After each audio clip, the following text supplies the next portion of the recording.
feito um bom poema? Ferreira Goulart, no seu poema Barulho, diz: todo poema é feito de ar apenas.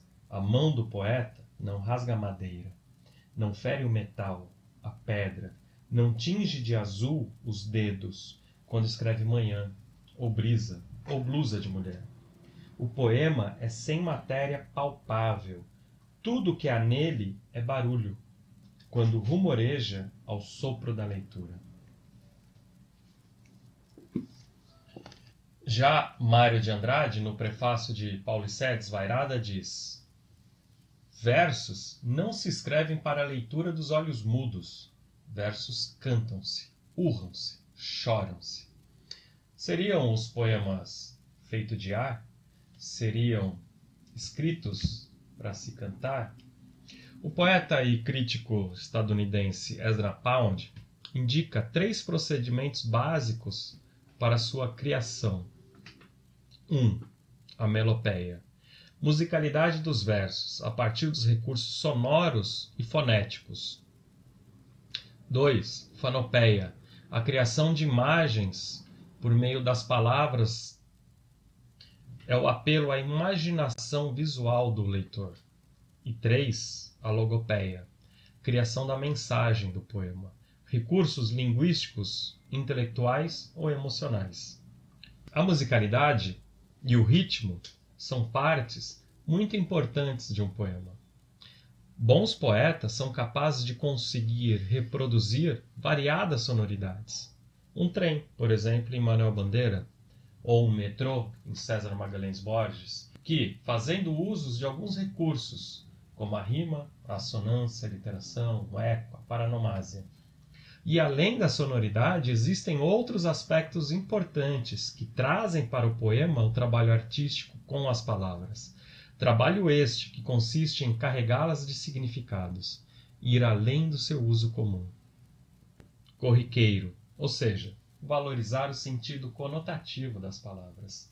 Exemplo disso são as figuras de palavras, como a metáfora e a metonímia, ou as figuras de sintaxe, como a elipse, o pleonasmo, ou então as figuras de pensamento, como antítese, paradoxo, hipérbole, eufemismo, entre outras. Há também o aspecto ideológico. Todo poema nasce porque tem uma mensagem a dizer, o tema. É verdade que essa mensagem não se dá apenas por meio de um discurso objetivo. Às vezes, é pelo discurso subjetivo. E aí que está a beleza de um poema. Tenho para mim que o poema é a tentativa de se eternizar um instante, uma verdade, um olhar, de nos fazer perceber, por meio de um determinado ponto de vista, o que não foi percebido. Um bom exemplo é Mário Quintana, um mestre em subverter o olhar cotidiano. Transformou uma informação inútil, a descoberta do açúcar de beterraba por Maragráfe, na tentativa do descobridor em sobreviver ao tempo, transformando-se em ideia fixa. Além dele, Adélia Prado, que olha um leão e vê Deus. Ou Manuel de Barros, que consegue ver a cor na voz dos passarinhos. Além de outros tantos. Esses são exemplos que a gente vai ver em futuros vídeos. Continue acompanhando o canal. Então, para a produção poética, requer-se a manipulação da linguagem. É por meio de recursos linguísticos do significante, palavra, e do significado, ideia, que o poeta cria ou recria o seu mundo, ou dialoga com ele. Décio Pinhatari diz em O que é comunicação poética: o poema é um ser de linguagem. O poeta faz linguagem fazendo poema. Está sempre criando e recriando a linguagem. Vale dizer, está sempre criando o mundo. Para ele, a linguagem é um ser vivo. O poeta é radical. Ele trabalha as raízes da linguagem. Com isso, o mundo da linguagem e a linguagem do mundo ganham troncos, ramos, flores e frutos. É por isso que um poema parece falar de tudo e de nada. Ao mesmo tempo, é por isso que um bom poema não se esgota. Ele cria modelos de sensibilidade. E é por isso que um poema, sendo o ser concreto de linguagem, parece o mais abstrato dos seres. É por isso que um poema é criação pura.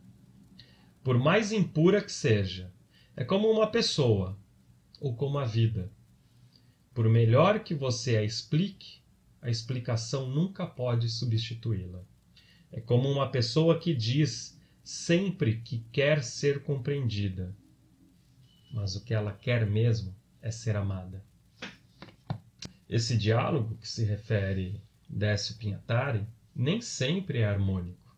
Sobre isso, um outro crítico, Roman Jacobson, afirma: a poesia vive em conflito entre o tempo e o pensamento, e manifesta essa tensão na linguagem, na construção estética, que dialoga com a história pessoal e coletiva, ao mesmo tempo que afirma que a própria identidade é como artefato artístico. E é esse artefato artístico que nos interessa. Para atingir esses aspectos do que nos diz Ezra Pound, a melopeia, a fanopeia e a logopeia, utilizamos diversos recursos. E é justamente sobre esses recursos que vamos falar nesse novo quadro.